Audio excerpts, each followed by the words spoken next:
Bata-bata, paano ka ginawa?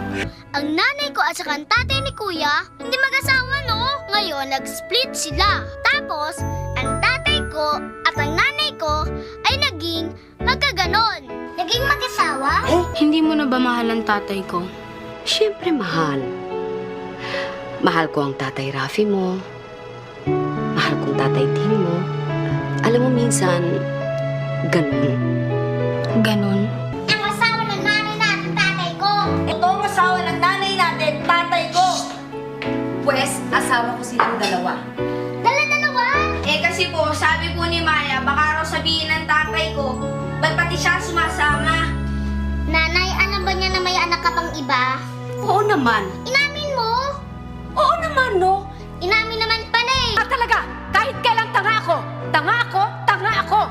Kaya nga kayo na pangasawa ko eh. Ikaw ang nanay ko, kaya ka mas parang tatay ni Kuya. Eh kita mo, inakap niya pa ang tatay ni Kuya. Nagaligan pa sila. Nakita mo na? Alam mo, Maya, maski matagal na magkaibigan, pag hindi nagkita, naghahalikan. Wow, kahapon na kayo ulit nagkita. Doon ang tsuktsa ka, pare-pareho lang yun. Hiyang-hiya ka lang sabihin ko anong tawag doon eh. Hiyang-hiya ka na ang asawa mo na ng iba bago mo naging asawa. Ikaw din naman na ginagawa mo ang gusto mo.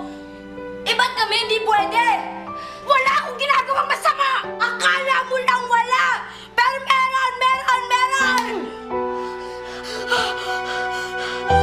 Ikaw talaga? Pag ayaw mo tumigil! Tatapalan ko ng mga sintig yung bunganga mo! Ano, ito, itlog na lang. Parang sa din ang gusto gawin sa itlog. Siguro, pinagli ka sa ingay, no? Di pinanganak ka, panahon ng gera! Hindi ka ba nakikinig? Ang sabi ko, ano ang gusto mong gawin ko dito sa itlog?